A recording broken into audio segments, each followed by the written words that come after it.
Hey, bonjour, bienvenue dans ce premier numéro de votre émission préférée, ce qui fait écho. Alors oui, l'actualité déborde de sujets explosifs, boum, tels que la guerre en Ukraine, le rapport du GIEC qui est rouge écarlate, et on a peur. Mais nous savons que vous regardez cette émission pour vous divertir. Alors aujourd'hui, on va parler de l'affaire sensationnelle, qui est l'affaire de harcèlement sexuel qui a éclaté au sein de l'entreprise Blizzard Entertainment. Nous allons vous révéler tous les détails croustillants, car nous savons que vous vous en foutez de la condition des femmes dans une boîte, mais par contre, vous voulez du contenu pour pouvoir bâcher l'entreprise qui a déçu vos petits cœurs. Ouh.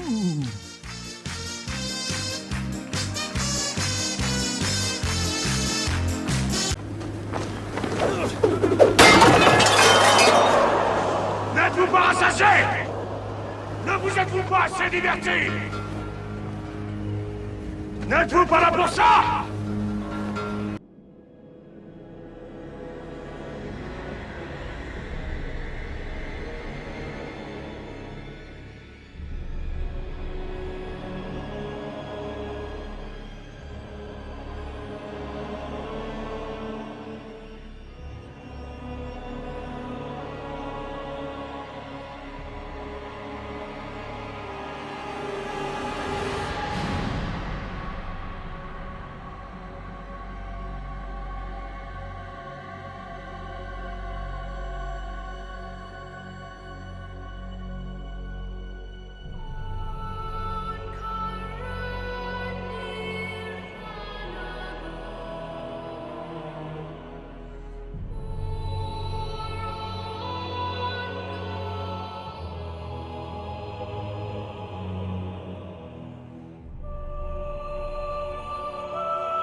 Bon alors, Blizzard Entertainment, c'est quoi? À quoi ça correspond? Pour les personnes qui n'ont pas joué aux jeux vidéo, qui ne jouent pas aux jeux vidéo, je vais vous expliquer un peu à quoi correspond Blizzard dans la tête des gens, dans la tête des personnes qui jouent aux jeux vidéo.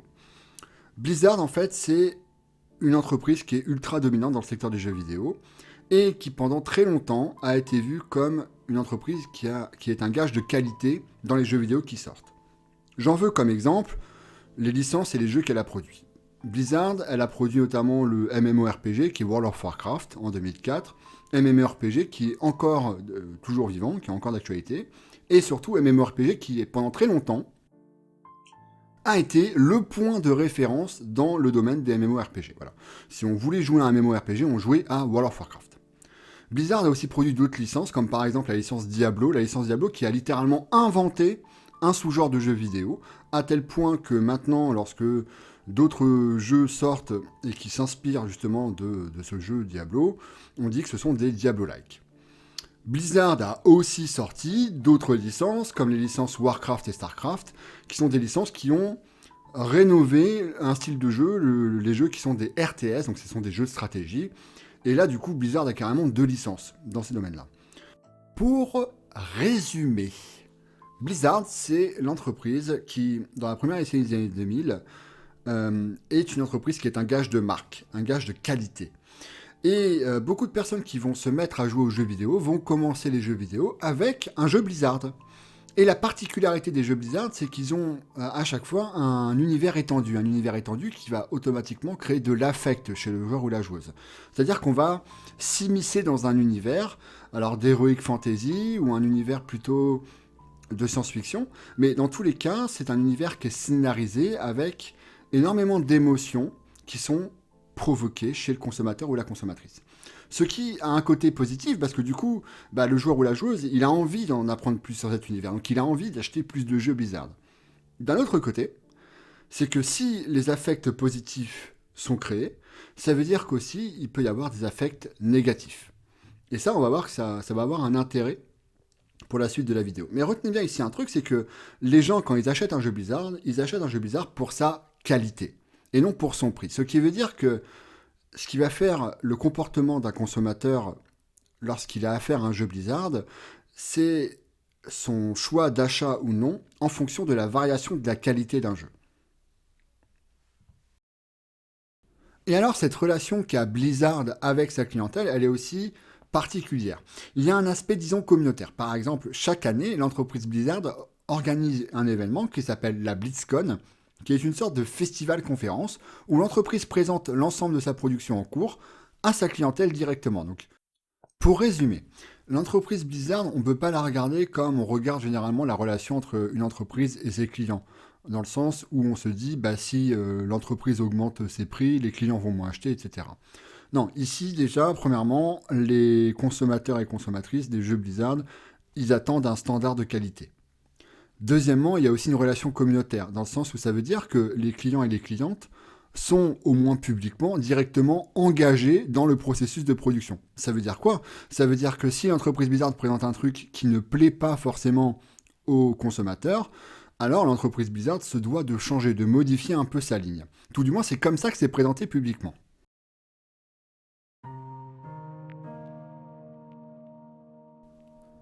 Sauf que cette relation entre les joueurs et les joueuses des jeux Blizzard et l'entreprise elle-même, elle s'est un peu dégradée avec le temps. Notamment dans le sens où l'entreprise ne semble plus capable de répondre aux attentes des joueurs et des joueuses. Des attentes qui sont, c'est vrai en fait, sont toujours de plus en plus exigeantes. Les joueurs et les joueuses attendent toujours de Blizzard que l'entreprise innove dans le jeu vidéo, dans le secteur du jeu vidéo, parce que c'est ce qu'elle a fait au début des années 2000. Sauf que, eh bien, l'entreprise a du mal à innover, a du mal à se renouveler. Et ce point critique, il atteint vraiment un seuil peut-être indépassable aujourd'hui, notamment depuis une fameuse BlizzCon 2018, où je vais vous laisser juge de voir ce qui se passe ici. Donc il s'agit de l'annonce d'un nouveau jeu Blizzard, et regardez comment les spectateurs et spectatrices reçoivent ce nouveau jeu. Diablo Immortal. We are so excited about this game. If you want to know more, we'll be back here on the Mythic stage in just a few minutes. Who are here at BlizzCon, thank you. We are going to have... Sorry. Is there any plans to make this playable on PC, or is this strictly mobile forever?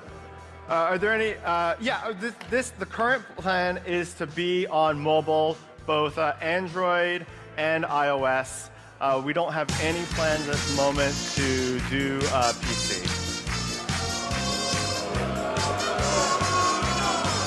Do you guys not have fun? Êtes-vous pas rassasiés?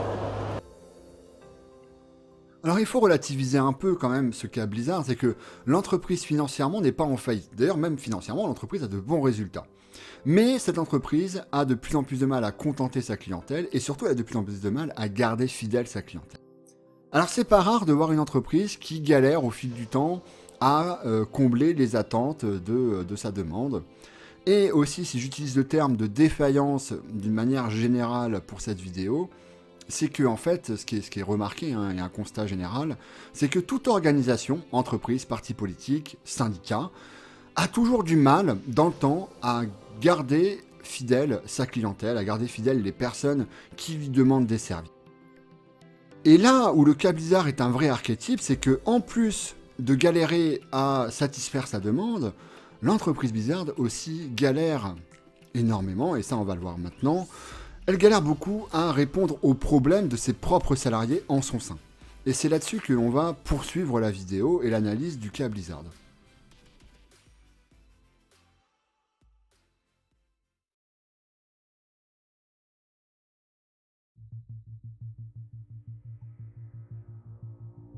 Le département en charge de l'équité au travail et dans le logement en Californie, que l'on va appeler DFEH, fait une enquête à partir de 2008 sur l'entreprise Activision Blizzard et porte plainte le 20 juillet 2021 contre cette dernière, avec un rapport de 29 pages que je vous mets en description.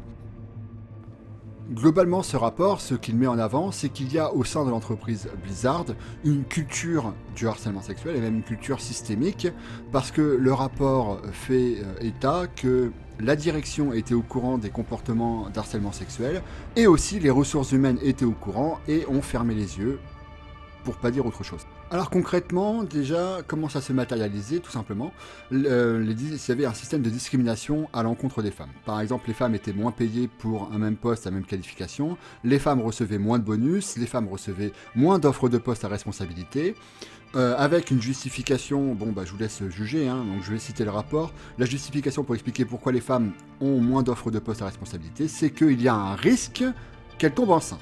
Bien. D'ailleurs, il est reconnu par plusieurs témoignages recueillis que les femmes qui étaient enceintes étaient maltraitées. Bref, c'est un système de discrimination qui était assez lourd. Mais en plus de la discrimination, parce que ça s'arrête pas là, il y a aussi plein de témoignages qui font état de harcèlement sexuel. Alors concrètement, comment le harcèlement sexuel s'est matérialisé? C'est d'abord des propos tenus par les hommes à l'encontre des femmes, et c'est aussi des gestes. Alors l'exemple le plus frappant, c'est l'affaire Afrasiabi. Afrasiabi, c'est le directeur de World of Warcraft à l'époque, qui, lors d'une BlizzCon, un soir de BlizzCon, a forcé une femme à l'embrasser et l'a prise dans ses bras contre le gré de cette dernière. Et là où ça devient encore plus cruel et horrible, c'est que cette dernière, du coup, a fait remonter ça auprès de la direction des ressources humaines, et la direction des ressources humaines n'a émis aucune sanction contre Afrasiabi. Et ce qui est encore plus incroyable, c'est que en plus de ne pas mettre de sanctions envers les hommes qui maltraitent les femmes, les directions des ressources humaines ont plutôt même cherché à transférer et à changer de département les femmes qui portaient plainte auprès des ressources humaines. Donc c'est pour vous montrer cet effet de système au sein de l'entreprise, sachant que tous ces faits étaient connus de la direction, parce qu'il y avait des échanges de mails qui ont été retrouvés, et qu'en plus les ressources humaines étaient au courant de ces problèmes-là. Mais elles n'ont rien fait, elles ont même plutôt cherché à protéger les agresseurs. Et c'est pas fini! Eh bien non, parce que quand la plainte est annoncée publiquement, plainte faite par la DFEH en juillet 2021, bien évidemment le directeur de Blizzard, qui est monsieur Alan Brack, a démissionné, remplacé par la direction par une co-direction du coup de Blizzard qui est assurée par madame O'Neill et monsieur Ibarra. Et sauf que madame O'Neill, elle va démissionner en novembre, et les raisons qu'elle donne sont très simples.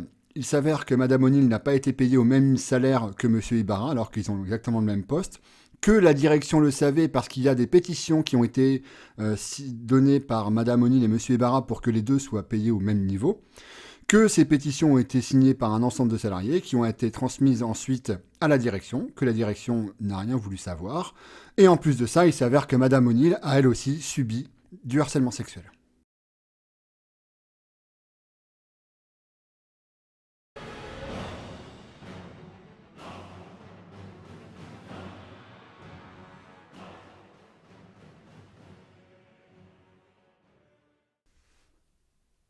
Et là, vous vous dites sans doute, mais qu'est-ce que viennent faire les sciences économiques dans tout ce bordel?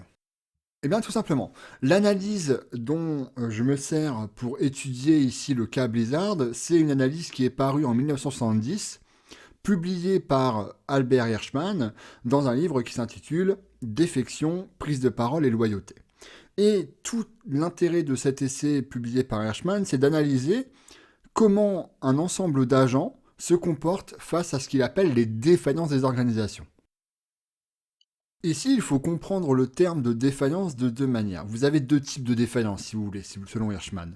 Vous avez la défaillance interne, qui est tout simplement le fait que l'organisation est incapable de prendre soin des personnes qui travaillent pour elle. Donc là, je pense que le cas Blizzard est assez éclairant sur ce point. Mais aussi le fait d'avoir des défaillances externes, c'est-à-dire l'incapacité des organisations à répondre aux besoins des personnes qui sont à l'extérieur de l'entreprise. Donc en gros ici, c'est la clientèle, ce sont les consommateurs et consommatrices. Et ce cas Blizzard est du coup particulièrement intéressant parce qu'il combine un processus de ces deux défaillances, défaillance interne et défaillance externe. Et maintenant la question est de savoir du coup concrètement comment les gens se comportent face à ces défaillances, comment ils répondent à cette défaillance de la direction de l'organisation Blizzard ici. Et finalement, c'est tout le but de la vidéo, c'est qu'on va voir que le comportement de différents agents face à une organisation, et bien finalement, ça comporte beaucoup de ressorts politiques, et que la frontière entre l'économique et le politique est très fine.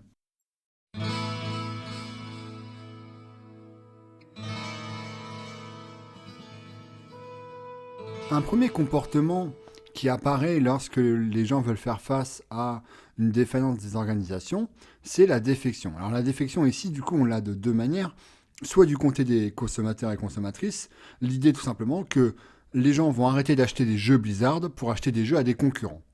Et pour les salariés, la défection, c'est simplement l'idée qu'ils vont démissionner de leur poste en se disant, bah voilà, vos conditions de travail ici, elles sont trop pourries, je m'en vais chez le concurrent. Sauf qu'on remarque ici un truc, c'est que pour que la défection du côté des salariés, elle fonctionne, il faut que les salariés ils puissent avoir des opportunités dans les autres boîtes. Ce qui n'est pas forcément le cas, d'ailleurs, selon le secteur de production où ils travaillent, tout simplement. Et Hirschman, d'ailleurs, met en avant un truc dans son analyse en 70, c'est que la défection n'est peut-être pas la meilleure des manières pour améliorer une organisation, pour limiter, disons, les défaillances des organisations. Tout simplement parce que si tout le monde quitte le navire, eh bien, il n'y a plus de navire. Alors peut-être qu'il faut trouver d'autres moyens pour essayer d'améliorer les organisations, pour faire face aux défaillances des organisations. Et c'est ce qu'on va voir notamment avec la prise de parole. Et pour parler de la prise de parole, je me dois du coup de revenir sur ce que j'avais dit plus tôt dans la vidéo, sur le rapport qu'ont les joueurs et joueuses avec l'entreprise Blizzard, ce rapport communautaire avec notamment les BlizzCon, où bah du coup vous avez un employé de Blizzard qui présente un nouveau jeu qui peut se faire huer en public. Et aussi cette idée qu'il y a un rapport affectif des joueurs et des joueuses vis-à-vis des jeux auxquels ils jouent. Et ce rapport affectif fait que finalement, ils n'ont pas envie d'arrêter de jouer à des jeux Blizzard.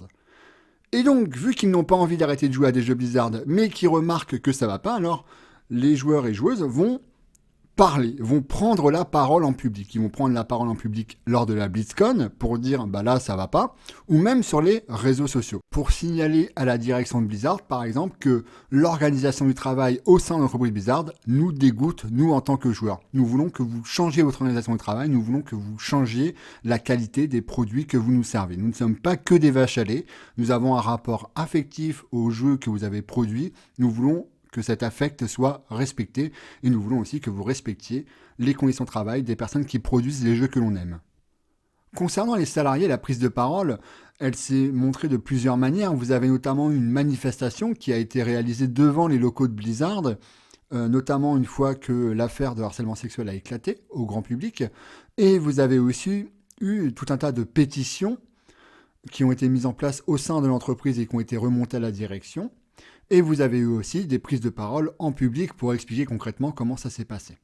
Mais on remarque que là encore, pour les salariés, c'est compliqué de prendre la parole, tout simplement, lorsque vous n'avez pas notamment de syndicat dans votre entreprise. Et finalement, cette action de prise de parole de la part des salariés, elle peut être épaulée ou non par l'action des consommateurs et consommatrices. Par exemple, si les salariés font remonter à leur direction que ça va pas au sein de l'entreprise, bah ça peut être épaulé par tout simplement l'action de défection ou de prise de parole de la part des consommateurs et consommatrices. Ça va être une sorte d'avertissement pour la direction. Et donc c'est à elle ensuite de changer les choses. D'un autre côté, les consommateurs et consommatrices, par leur action, peuvent rendre aussi plus difficile l'action des salariés. Par exemple, s'il y a trop de consommateurs qui quittent le navire, l'entreprise va voir du coup qu'il y a une marge de manœuvre très faible pour changer le mode d'organisation au sein de l'entreprise, qui implique des coûts pour la direction, d'accord, parce que l'entreprise, la direction, ce qu'elle veut, c'est de l'argent, on va pas se mentir. Et donc du coup, si la direction n'arrive pas à trouver les leviers financiers pour changer le mode d'organisation, eh bien les salariés peuvent en pâtir. Et donc la direction va décider d'appliquer un statu quo. Et donc, assez paradoxalement, l'action de prise de parole des salariés, par contre, peut être appuyée par une action d'une certaine partie des consommateurs et consommatrices qui est une action de loyauté. Le fait que, peu importe ce qui se passe au sein de l'entreprise, les consommateurs et consommatrices vont continuer d'acheter des jeux Blizzard. Et du coup, je dis que c'est paradoxal parce qu'on peut se dire, bah non, les consommateurs et consommatrices doivent protester. Et donc, en protestant par exemple par le boycott, eh ben, on voit bien que ça arrange pas forcément les salariés au sein de l'entreprise. Au final, même si je mets un peu sur le même plan les comportements des consommateurs d'un côté et le comportement des salariés de l'autre, on remarque bien que les consommateurs, eux, ils ont une liberté infinie sur leur comportement vis-à-vis de leur réaction face à l'entreprise Blizzard, face à ce qu'elle représente, face aussi à ses problèmes, ses défaillances. Là où par contre, les salariés, eux, ont une liberté très restreinte. Une liberté qui va dépendre de leur direction, premièrement, et qui va dépendre aussi de l'ensemble des consommateurs et consommatrices. Est-ce qu'ils vont continuer d'acheter ou non les jeux Blizzard? Parce que, bien évidemment, si les consommateurs ou consommatrices quittent le Blizzard, eh ben, il n'y aura plus d'argent, et donc ces salariés seront tout simplement à la porte. Donc, eux, ils ont vraiment une position très compliquée.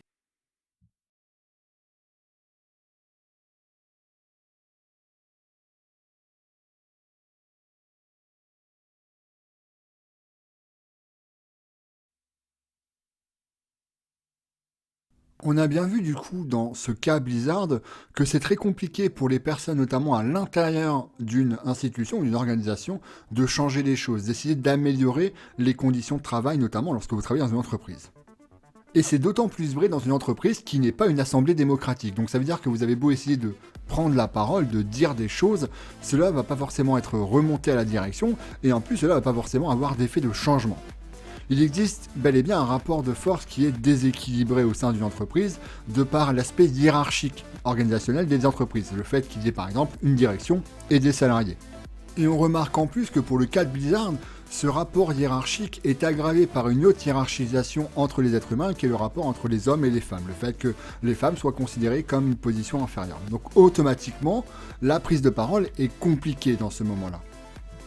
Or, si la prise de parole n'est pas possible pour atténuer les défaillances de l'organisation, alors il ne resterait que la défection. Or, si tout le monde quitte le navire, il n'y a plus de navire, comme je l'ai dit.